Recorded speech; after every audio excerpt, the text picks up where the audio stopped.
Hi everyone, Vince here. Some brand new reward apps have hit the market. Are they even worth the time and effort? Let's find out together. I hope you enjoy. First up, we have Bingo Animal Collect Reward, an early access title, by the way. Even if the app does come through, it doesn't really matter. Early access titles to me are always a red flag. Anyway, this is what it looks like. Top left corner of the screen, you have your in-game currency of coins. Middle of the screen, you have your bingo cards. So that's the amount of cards we can actually play with today. To the left of that, we have the task, shop, and card button. So the tasks are more like activities that you can complete while playing the game. And there's an ad break. Now, what you might have noticed is that we weren't even playing the game and an ad played. So you better get used to this because, at least in my opinion, there's a timer that plays ads every single 60 seconds automatically. So get ready. Either way, as I was saying, watch 10 videos for a bingo card, play 10 bingo cards to get some gems, and finish 5 bingo games to get some coins. Think of this shop as the same concept here. Essentially, you use your in-game coins to buy more of the bingo cards, or you can watch ads to get them. They also have a lucky scratch system, everyone, which realistically I don't really care too much about personally, but you guys can use it if you want to. Like right here, you can see I just got 2,645 of the coins, and I have to watch an ad to actually claim it. And there's another ad break. You have 100 cards, by the way, and it seems they recharge regularly throughout the day, so keep that in mind. Now, you can decide how many bingo cards you actually want to play with at the same time. It goes all the way up to 4 here in my country. And now below the play button, we have our in-game gems, which are critical, a 3-hour timer that counts down, and our supposed PayPal currency. But yes, everyone, all that really matters is a gem-based currency in my opinion. So this is what the actual bingo portion looks like, and there's another ad. Now you have your numbers at the top where you can actually fast forward the game if it's going too slow.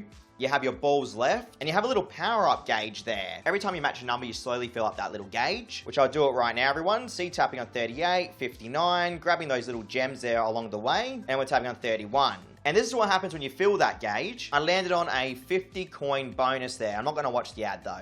Just wanted to quickly say, if you enjoy what I do here on YouTube every single week, please don't forget to like, comment, and subscribe. You guys watching is the reason why I'm still here, so thank you all so much. And realistically, that is all there is to the application. Like, it doesn't take a rocket scientist to figure it out. And there's another ad. Now, below the little bingo numbers, you'll find a cannon. And the more that we actually play the game, the more it fires off a little mole, which can land on the numbers. And there's another wheel, by the way. But not only that, there's a chest-based system that floats around the screen. I can get a 2x multiplier if I watch the ad, or I can tap get, which will play an ad anyway. Alright, so now that you know all that, let's talk about the withdrawal process. So at least here in Australia, the minimum withdrawal limit is 5 cents worth of USD currency. Now, I started today's test off at 3 hours, and I played for an hour straight and managed to get 3,477 of the gems, and that converted into 15 cents worth of USD currency, which funny enough is actually on the more higher end when it comes to these type of apps. So everyone, I'm happy to say I withdrew that 15 cents worth of USD, and it arrived within about 10 minutes or so to my PayPal account, at least in my experience. So that was great to see all in all. So is it really worth the time and effort? More than likely not, but I'm sure someone out there may find some use for it. But that's my review on Bingo Animal. You can do whatever you want with that information. Let's move on to the next app. Next up, we have NiceDrama. Alright, so this one again is very interesting, everyone, okay? Like, the concept's pretty unique, but I have to say the actual content on this app is so odd in my opinion, alright? This is what it looks like when you first launch it up. You're gonna see here pretty quickly that there's various dramas that you can supposedly watch. Now, when I mean dramas, I mean like stuff I have never heard of before, and I don't even know where this is actually being made.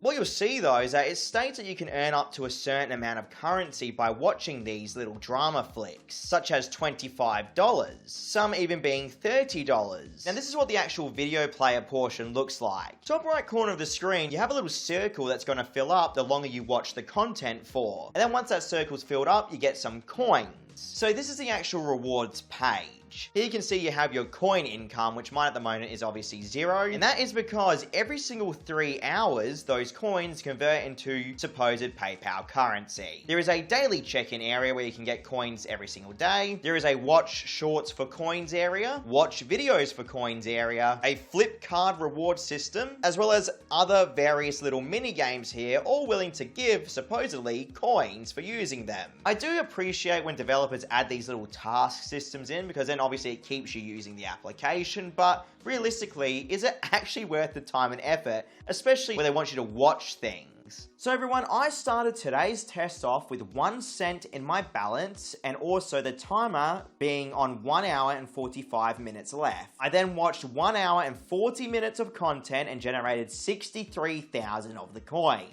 once. And you're probably thinking, okay, what did that actually convert into? Well, that converted into 10 cents worth of USD currency. So around an hour and 40 minutes of watching random drama shorts converted into about 10 cents. So you can do whatever you want with that information. That was my experience here in Australia. I definitely think there's much better things you could be doing with your time, but the main question is, how did the actual withdrawal system go? So everyone, I withdrew that 11 cents worth of USD, and surprisingly, it did actually arrive within 2 days to my PayPal account, at least in my experience. So there you have it. I can't put my finger on it, but I find these type of apps really odd. Perhaps it's the acting within the dramas themselves. Like, you won't understand what I mean until you see it. Anyway, that's my review on NiceDrama. Let's move on. Next up, we have Bitcoin Plinko. And this is what it looks like when you first launch it up. Top left corner of the screen, you have your in-game currency. To the right of that, you have your Satoshi currency. Now, there are 3 little icons underneath the Satoshi currency. One is a skin icon, which realistically, I don't think has any bearing at all on the earning process. An hourly reward system, and you can even choose the color theme of the app. Now, at the bottom of the screen, you're gonna find a reward multiplier. But not only that, a coin balance and a spend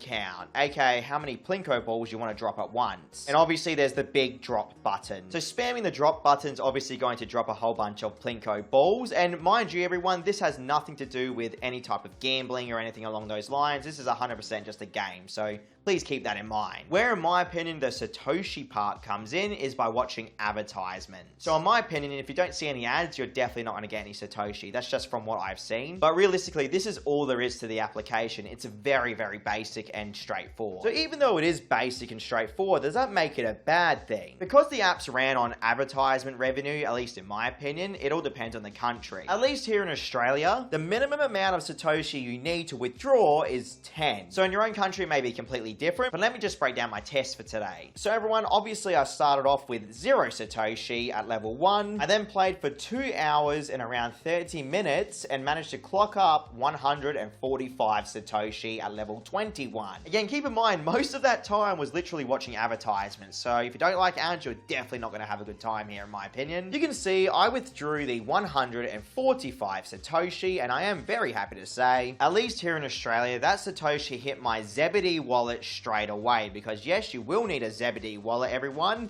and if you're wondering what that converted into, 145 Satoshis converted into 18 cents worth of USD, so 18 cents worth of USD for 2.5 hours of playing the game. Again, whether or not you think that's worth it, that's completely up to you, but the reason why I do the reviews is to tell you my experience. So that's my review on Bitcoin Plinko everyone. All in all, just keep your expectations extremely realistic here when it comes to these little play to earn applications, okay? Check out my channel for almost 1,000 reviews. Stay safe out there. See you next time.